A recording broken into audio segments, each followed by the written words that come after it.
Genèse, chapitre 1. Au commencement, Dieu créa le ciel et la terre. La terre n'était que chaos et vide. Il y avait des ténèbres à la surface de l'abîme et l'Esprit de Dieu planait au-dessus de l'eau. Dieu dit qu'il y ait de la lumière, et il y eut de la lumière. Dieu vit que la lumière était bonne, et il sépara la lumière des ténèbres. Dieu appela la lumière jour et les ténèbres nuit. Il y eut un soir et il y eut un matin. Ce fut le premier jour.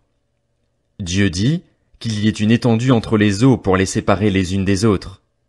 Dieu fit l'étendue et sépara ainsi l'eau qui est au-dessous de l'étendue de celle qui est au-dessus. Cela se passa ainsi. Dieu appela l'étendue ciel. Il y eut un soir et il y eut un matin. Ce fut le deuxième jour. Dieu dit que les eaux qui sont au-dessous du ciel se rassemblent à un seul endroit et que le sec apparaisse. Et cela se passa ainsi. Dieu appela le sec terre et la masse des eaux mer. Dieu vit que c'était bon. Puis Dieu dit que la terre produise de la verdure, de l'herbe à graines, des arbres fruitiers qui donnent du fruit selon leur espèce et qui contiennent leurs semences sur la terre. Et cela se passa ainsi. La terre produisit de la verdure, de l'herbe à graines selon son espèce et des arbres qui donnent du fruit et contiennent leurs semences selon leur espèce. Dieu vit que c'était bon. Il y eut un soir et il y eut un matin. Ce fut le troisième jour. Dieu dit qu'il y ait des luminaires dans l'étendue du ciel pour séparer le jour de la nuit. Ils serviront de signes pour marquer les époques, les jours et les années, ainsi que de luminaires dans l'étendue du ciel pour éclairer la terre. Et cela se passa ainsi. Dieu fit les deux grands luminaires, le plus grand pour présider au jour, et le plus petit pour présider à la nuit. Il fit aussi les étoiles. Dieu les plaça dans l'étendue du ciel pour éclairer la terre, pour dominer sur le jour et la nuit, et pour séparer la lumière des ténèbres. Dieu vit que c'était bon. Il y eut un soir et il y eut un matin, ce fut le quatrième jour. Dieu dit que l'eau pullule d'animaux vivants et que des oiseaux volent dans le ciel au-dessus de la terre. Dieu créa les grands poissons et tous les animaux vivants capables de se déplacer, l'eau en pullula selon leur espèce. Il créa aussi tous les oiseaux selon leur espèce. Dieu vit que c'était bon, et il les bénit en disant, « Reproduisez-vous, devenez nombreux et remplissez les mers, et que les oiseaux se multiplient sur la terre. » Il y eut un soir et il y eut un matin, ce fut le cinquième jour. Dieu dit que la terre produise des animaux vivants selon leur espèce, du bétail, des reptiles et des animaux terrestres selon leur espèce. Et cela se passa ainsi. Dieu fit les animaux terrestres selon leur espèce, le bétail selon son espèce, et tous les reptiles de la terre selon leur espèce. Dieu vit que c'était bon.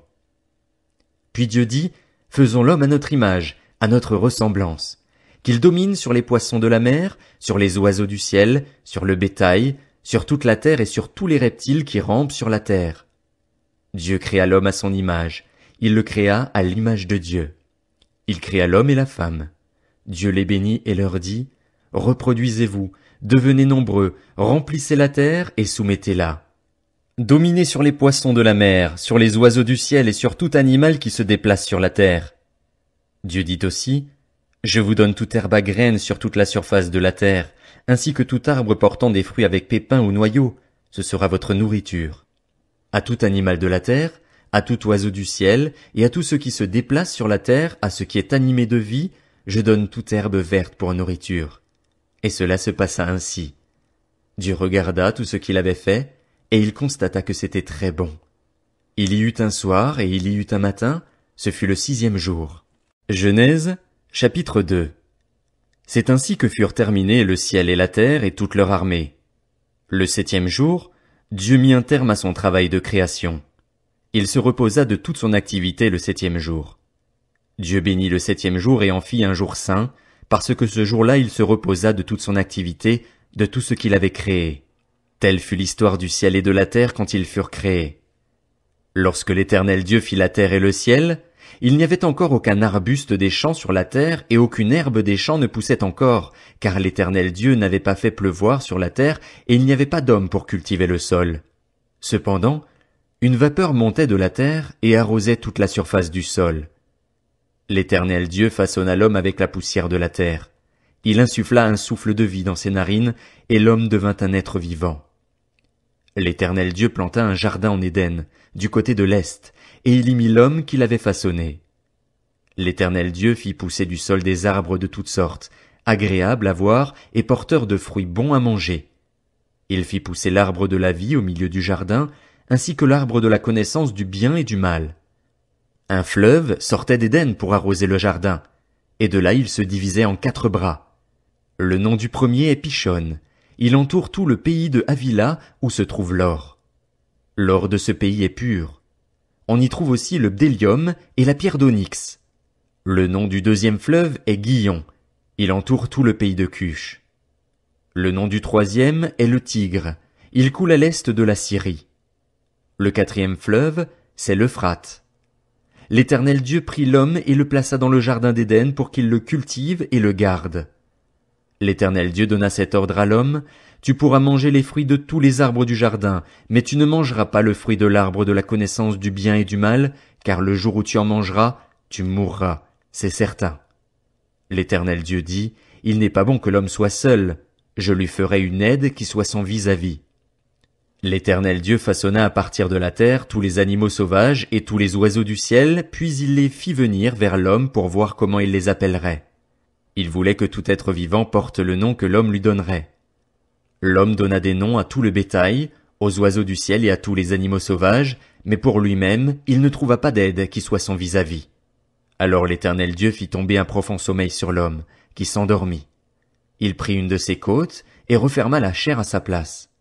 L'Éternel Dieu forma une femme à partir de la côte qu'il avait prise à l'homme et il l'amena vers l'homme. L'homme dit: voici cette fois celle qui est faite des mêmes os et de la même chair que moi. On l'appellera femme, parce qu'elle a été tirée de l'homme. C'est pourquoi l'homme quittera son père et sa mère et s'attachera à sa femme, et ils ne feront qu'un. L'homme et sa femme étaient tous les deux nus, et ils n'en avaient pas honte. Genèse, chapitre 3. Le serpent était le plus rusé de tous les animaux sauvages que l'Éternel Dieu avait fait. Il dit à la femme: Dieu a-t-il vraiment dit: vous ne mangerez aucun des fruits des arbres du jardin? La femme répondit au serpent: nous mangeons du fruit des arbres du jardin. Cependant, en ce qui concerne le fruit de l'arbre qui est au milieu du jardin, Dieu a dit: vous n'en mangerez pas, et vous n'y toucherez pas, sinon vous mourrez.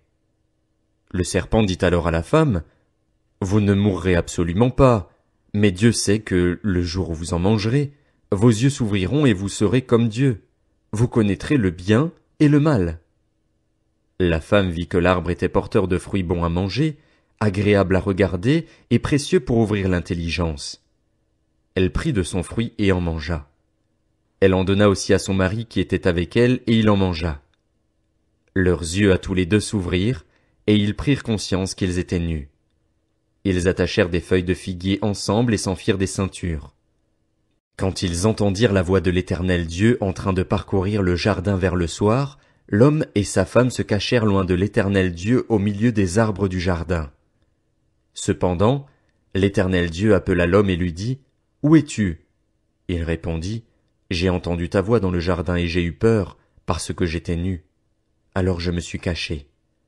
L'Éternel Dieu dit: qui t'a révélé que tu étais nu?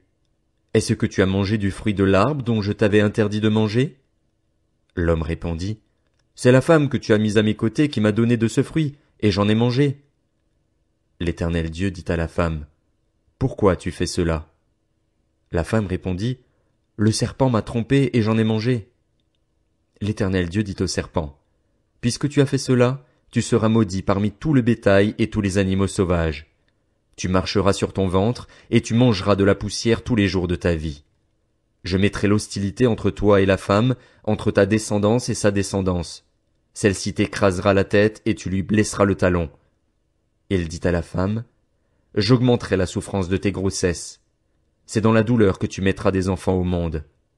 Tes désirs se porteront vers ton mari, mais lui, il dominera sur toi.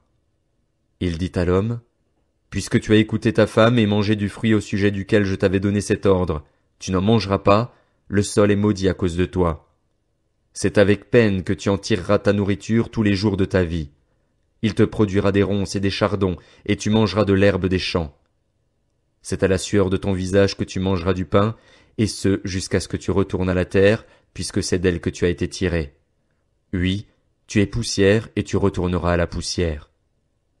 Adam appela sa femme Ève, car elle devait être la mère de tous les vivants. L'Éternel Dieu fit des habits en peau pour Adam et pour sa femme, et il les leur mit.